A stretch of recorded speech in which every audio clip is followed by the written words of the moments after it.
पुण्यानंतर real estate आणि गुंतवणुकीसाठी ज्या एका शहराची जोरदार चर्चा सुरू झाली आहे ते शहर म्हणजे सांगली. हो, सांगली, मिरज, कुपवाड या तीनही शहराचं गणित आता मुळापासून बदलतंय. गेल्या 3 दशकांपासून एकमेकांपासून काहीशा अंतरावर वाढणाऱ्या या तीनही शहरांना आता थेट एकाच महाशहराच्या धाग्यात बांधणारा महापालिका विस्तार प्रकल्प प्रत्यक्षात उतरतोय. सांगली आणि मिरज शहरांना जोडणाऱ्या मुख्य रस्त्याच्या दुतर्फा तब्बल 3 किलोमीटरच्या पट्ट्यात एका अत्यंत आधुनिक आणि नियोजनबद्ध स्मार्ट कॉरिडॉरची निर्मिती देखील केली जाणार आहे. पण नक्की कसा असणार आहे हा महापालिका विस्तार प्रकल्प? या प्रकल्पामुळे सांगलीच्या विकासाची दिशा कशी बदलणार आहे, या सगळ्या प्रश्नांची उत्तर आपण आजच्या या व्हिडिओच्या माध्यमातून पाहणार आहोत. नमस्कार, मी स्वराली आणि तुम्ही पाहताय cut to cut. Sangli, Miraj, Kupwad महापालिका क्षेत्राचा कायापालट करण्यासाठी आणि आगामी 30 वर्षाचा विचार करून एक नवीन नागरी विकास प्रकल्प म्हणजेच अर्बन डेव्हलपमेंट मास्टर प्लॅन प्रशासकीय स्तरावर आकाराला येत आहे. आतापर्यंत या तीनही शहरांची वाढ ही केवळ आपापल्या जुन्या गावठाण भागापुरतीच मर्यादित राहिलेली होती. सांगलीचे जुने शहर, मिरज शहराची मूळ बाजारपेठ आणि कुपवाडचा औद्योगिक परिसर हे तीनही भाग स्वतंत्रपणे वाढत होते. परंतु या नव्या प्रकल्पामुळे आता विकासाचा मुख्य केंद्रबिंदू पूर्णपणे बदललेला आहे. सांगली मिरज रस्त्याच्या दुतर्फा सुमारे 3 किलोमीटरच्या परिघात एक नवा आधुनिक आणि भव्य कॉरिडॉरची उभारणी देखील केली जाणार आहे. तर मिळालेल्या माहितीनुसार या प्रकल्पाचा मुख्य केंद्रबिंदू म्हणून विजयनगर परिसर आहे. कारण विजयनगरला मध्यवर्ती ठिकाणी ठेवून सांगली, मिरज, कुपवाड या तीनही शहरांना एकाच प्रशासकीय आणि नागरी धाग्यात बांधणं आता या प्रकल्पाचा मूळ हेतू आहे. आतापर्यंत 3 वेगवेगळ्या दिशांना वाढणारी ही शहरं या निमित्ताने एकाच महाशहराच्या म्हणजेच इंटिग्रेटेड मेट्रो ट्विन सिटीच्या रूपात विकसित होणार आहेत. तसेच या पट्ट्यामध्ये मोठ्या प्रमाणावर नागरीकरण करण्याचा निर्णय झाल्यामुळे सांगलीकडून मिरजकडे जाणाऱ्या संपूर्ण रस्त्याच्या आजूबाजूला अवाढव्य बदल घडणार आहेत.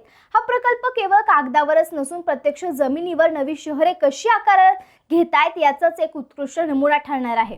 या प्रकल्पामुळे सांगली ते मिरज या जोडणाऱ्या संपूर्ण कॉरिडॉरमध्ये अथांग रिअल इस्टेट आणि कमर्शियल स्पॉट पाहायला मिळणार आहे. कारण या 3 किलोमीटरच्या पट्ट्यात भविष्यात भव्य आणि आधुनिक निवासी संकुल, मोठ्या कॉर्पोरेट कंपन्यांची कार्यालय, व्यापारी संकुल म्हणजेच कमर्शियल मॉल्स, जागतिक दर्जाची मल्टी स्पेशालिटी हॉस्पिटल्स, नामांकित शाळा, कॉलेजेस, आलिशान हॉटेल्स आणि लॉजिस्टिक पार्क्स उभे राहणार आहेत.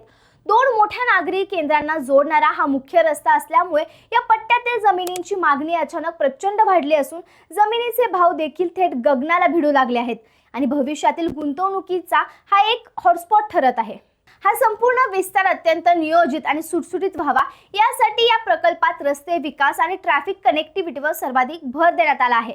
अनियंत्रित शहरीकरण रोखण्यासाठी शहराच्या 1977च्या मूळ विकास आराखड्यातील रखडलेले डीपी रस्ते आणि रिंग रोड या प्रकल्पाअंतर्गत विकसित केले जाणार आहेत. माजी आयुक्त सत्यम गांधी यांनी 5 प्रमुख डीपी रस्ते विकसित करण्याची घोषणा केली आहे.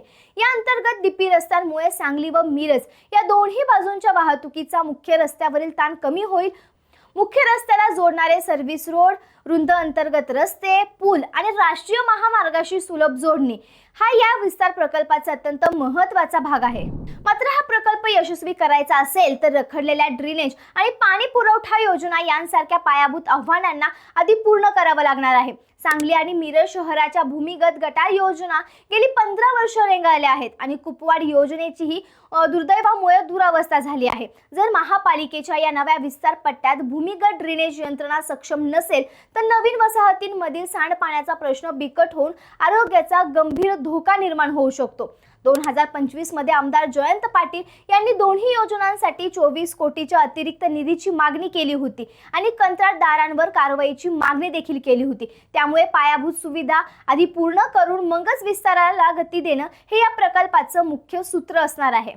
केवळ मुख्य रस्ता रुंद करून चालणार नाही ही गोष्ट ओळखून मिळालेल्या माहितीनुसार या प्रकल्पांतर्गत रस्त्यांचे एक मोठे जाळे म्हणजेच रोड ग्रिड सिस्टम प्रस्तावित करण्यात येणार आहे. मुख्य रस्त्याला जोडणारे समांतर सर्व्हिस रोड, रुंद अंतर्गत रस्ते, उड्डाण पूल, प्रमुख चौकांचे पुनर्नियोजन आणि सार्वजनिक वाहतूक व्यवस्था यांचा एकत्रित विचार करून या प्रकल्पात केला जाणार आहे. तसेच या नव्या नागरी पट्ट्याला थेट राष्ट्रीय महामार्गाशी जोडण्याचं मुख्य नियोजन आहे. यामुळे भविष्यात मुख्य रस्त्यावर होणारी मोठी वाहतूक कोंडी टाळता येईल आणि वाहनांची ये-जा अत्यंत जलद आणि सुरळीत होईल. तर या संपूर्ण प्रकल्पाचा अंतिम उद्देश सांगली, मिरज, कुपवाड या महापालिका क्षेत्राला पुण्यानंतरचे पश्चिम महाराष्ट्रातील सर्वात मोठे लिव्हेबल डेस्टिनेशन म्हणजेच राहण्यासाठी आणि व्यवसायासाठी अत्यंत उत्तम शहर बनवणे हा आहे।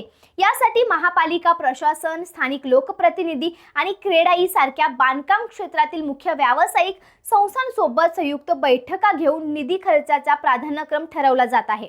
या संपूर्ण परिस्थितीवर क्षेत्रातील काही तज्ञांनी स्पष्ट भूमिका मांडली आहे। क्रेडाईचे राज्य कार्यकारिणी सदस्य दीपक सूर्यवंशी यांच्या मते सांगली हे राहण्यासाठी उत्तम शहर बनवण्याची मोठी संधी आपल्याकडे आहे।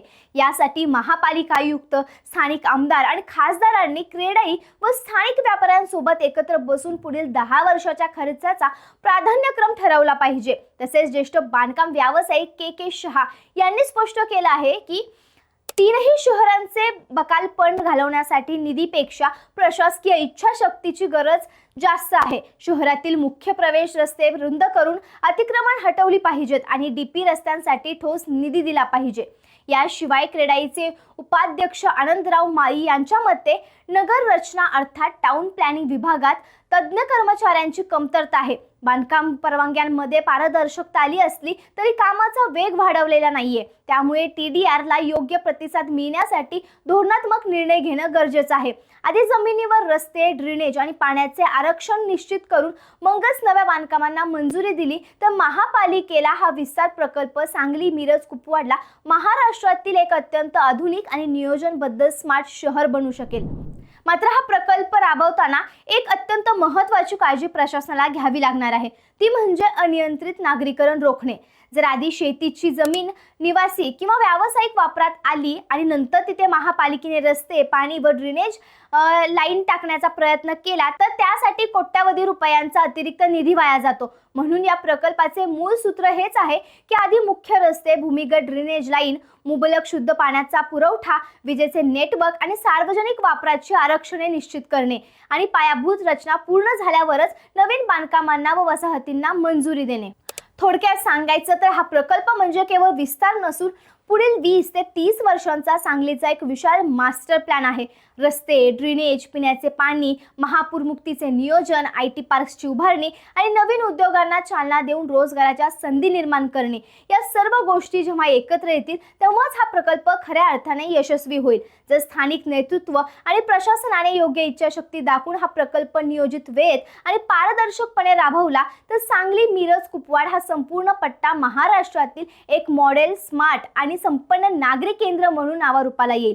यात काहीच शंका नाही। शेवटी सर्वात महत्त्वाचा मुद्दा असा की शहराचा विस्तार कधी होणार यापेक्षा तो कसा होणार हे जास्त महत्त्वाचं आहे। तुम्हाला या प्रकल्पाबद्दल काय वाटतं कमेंट्समध्ये नक्की सांगा आणि अशाच माहितीपूर्ण व्हिडिओसाठी कट टू कटला सबस्क्राइब करायला विसरू नका।